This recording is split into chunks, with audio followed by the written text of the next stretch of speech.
elements common to the majority of cooperative organizations, although others are specific to the cooperatives that belong to Mondragón Corporation.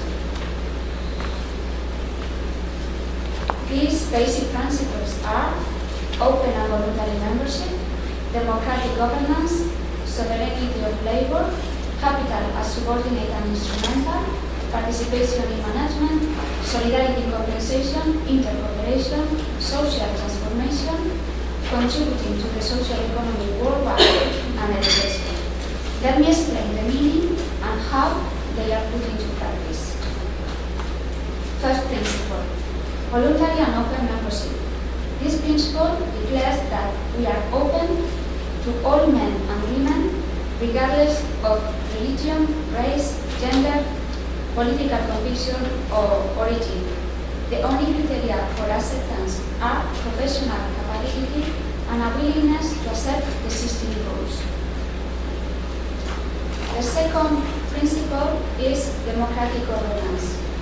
All members in our cooperatives are equal and have equal rights within a democratic organization governed by the concept one person, one vote. Each person's vote carries the same weight, regardless of seniority, position within the company, professional category, or accumulated capital. I think that is the basic idea of our cooperative's philosophy. You are not going to have more power even though you have more money or capital than your colleagues.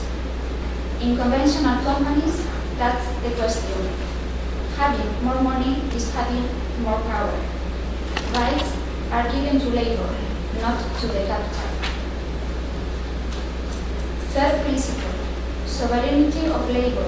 Since work is the main generator of wealth, the distribution of profits in our cooperatives should coincide with the labor provided. In Mondragón, work is placed in the top of our scale of priorities, since we work to transform the nature, the society, and even people themselves. Fourth principle, capital as subordinate and instrumental. This principle is consequence of the previous one. Capital is always considered subordinate to labor. Contribution by any means to the share capital does not give members the right to participate in the management of the cooperative. You participate because you are a worker, not because you have made an economic contribution when you join the cooperative. But when you join the cooperative, all members make a contribution to the share capital. The General Assembly establishes the corresponding figure on an annual basis. This contribution is remunerated by means of an annual rate of interest that is set by the General Assembly and is paid only when and if there are profits. In Mondragón, the last Cooperative Congress ratified the pre-existing rule whereby capital can be remunerated with an interest rate of 7.5% on monetary subject basis. But in our cooperatives, the interest is not paid in cash. The interest is reinvested in the company, and this money is in the company until the member retires or leaves the company. Participation in the management. The democratic nature of the cooperative organization implies that the active participation of the members in the management of the company must be a reality.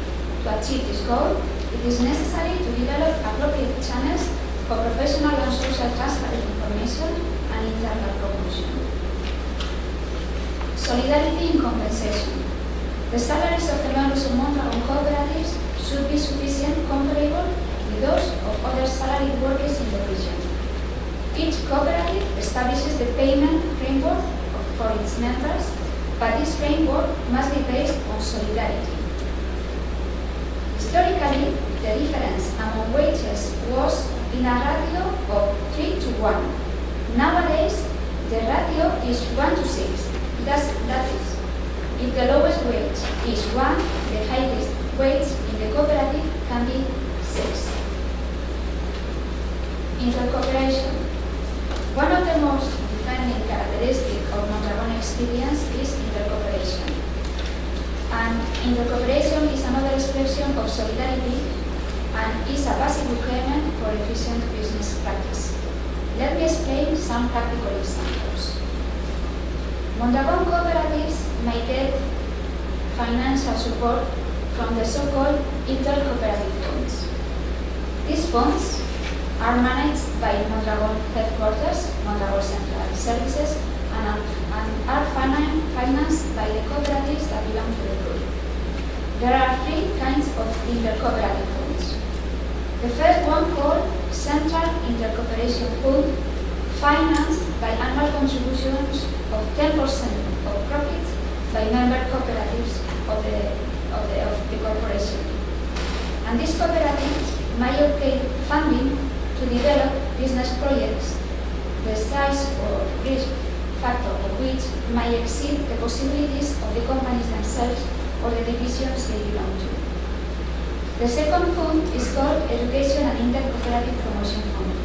This fund is financed by annual contributions of 20% of profits of the cooperatives of Mondragon, and the resources can be used to provide cooperative education and professional training to the members of the cooperatives and to develop research projects. And finally, in my opinion, one of the most important funds, especially these days, this fund is called Solidarity Fund. This fund can only be used to cover 50% of the losses of the cooperatives that belong to the industrial group. So when a cooperative has losses, might get financial aid, financial support from this fund. It is financed by annual contributions of 2% of profits by member cooperatives, but however, companies with losses that are getting aid from this fund must take some measures to redirect the situation. For example, reducing the salary of the workers. And finally, I would like to talk about the pooling of profits. It's a quite complicated mechanism of intercooperation, but let's see how I explain to you the main idea. The profit pooling or the pooling of profits takes place annually in all the groups that are part of Mondragon. Remember that Mondragon Corporation is divided into 4 groups of cooperatives. Well, at the end of the financial year, all the cooperatives of each group share part of the profits and the losses. So for example, suppose that in one group they agree that they will share 20% of the profits and the losses. Well, the 20% of the profits and the losses go to a common fund, and after making some distribution operations, they are redistributed among the cooperatives who have shared these profits and losses, and the cooperatives who share profits would get less profits, and the cooperatives who share losses would get less losses. Consequently, part of the losses of the companies are covered with the profits of the companies who have obtained profits.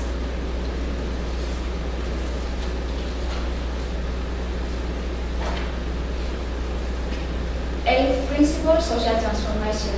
In solidarity with movements in other countries, the Mondragon cooperative experience aims to contribute to the social transformation of the region in which it operates, in the hope of building a freer and more just society.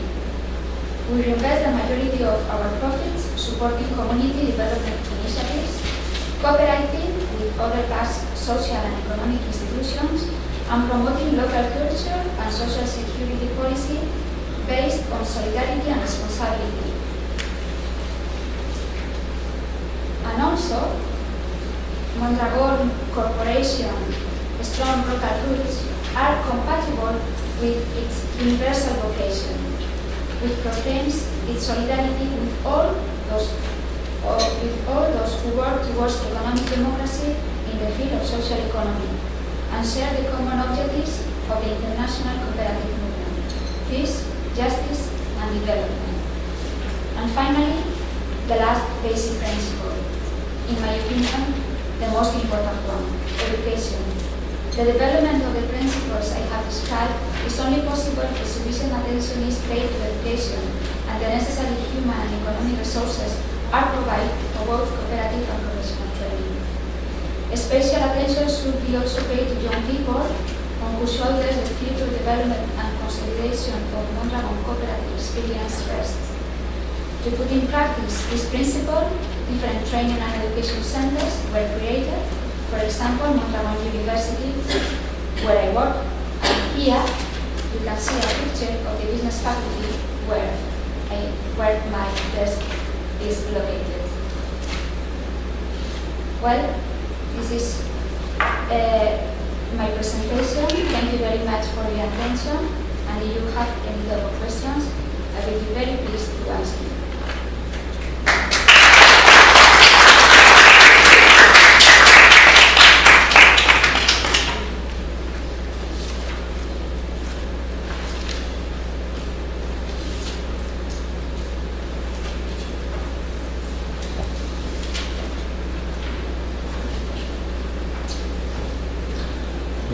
If you have any questions after finishing our program.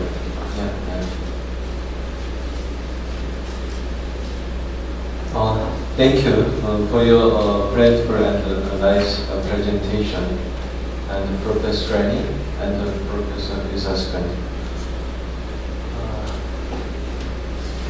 We are closing to our end.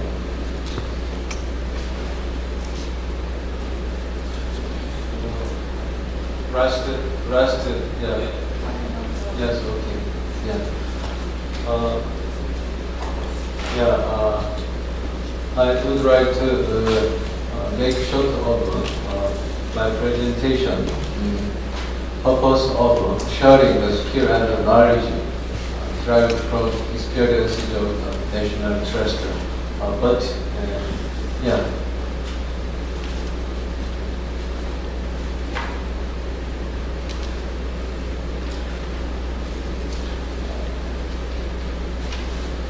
National Nature Trust has two main activities. One is the response to climate change. For example, campaign for preservation.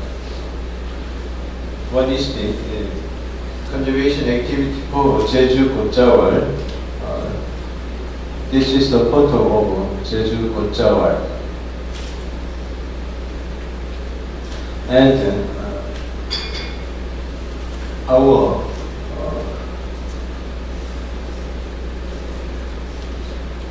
Busan 100 million park try to conserve their riverside nearby the Nakdong River.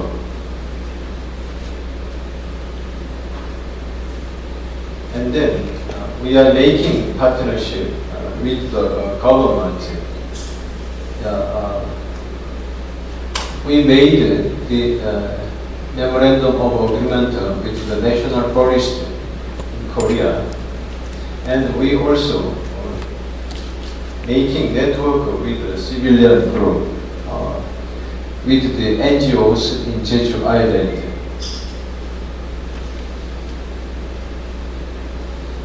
Next, we are going to take a voluntary carbon offsetting. Do you know this is a footprint carbon offsetting is for offset for the footprint of CO2. So we established the offsetting club, and we are planning for becoming an offset provider. Next, we tried to conserve the biodiversity. In the mountain tree, we tried to conserve bears. Oh, these bears came out to the city. And this is the Great Mountain of Baekdu. This is the highway, but this highway transects the Great Mountain from west to the east. So the government has planned to this highway moved from north to south. So we abolish this highway and to restore to the axis of echo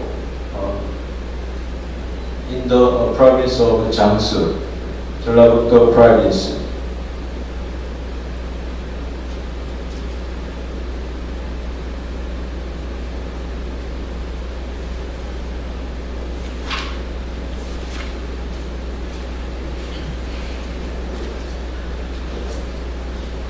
Next activity is education. We did the education program for the law school student, and next we made advertising. Third, we made a field trip to protected areas. We call it ecotourism. This is the scenery of Jeju Island,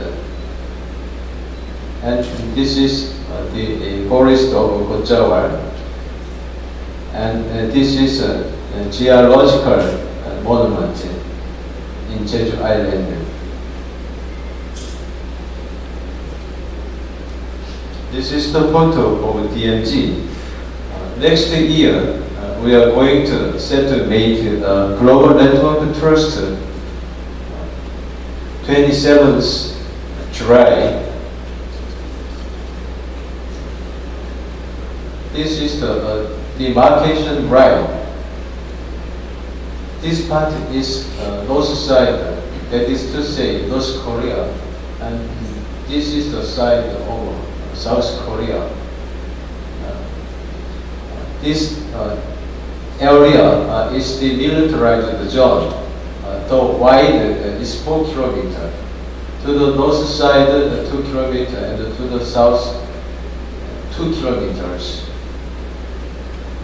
We wanted to image of DMZ turn the war into the peace.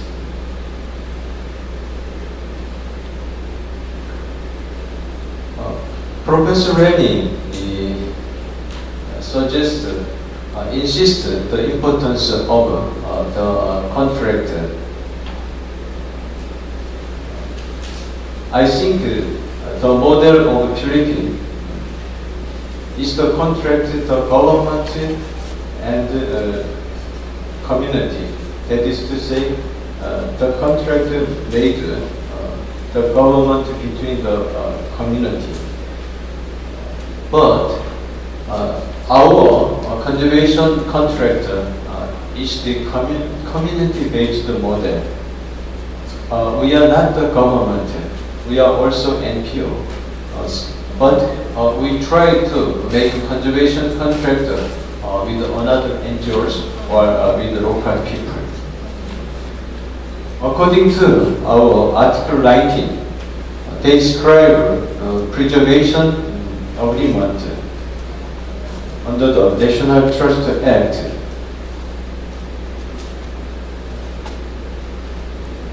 principle and rules of conservation contract is voluntary, but they are legally binding force by the contract.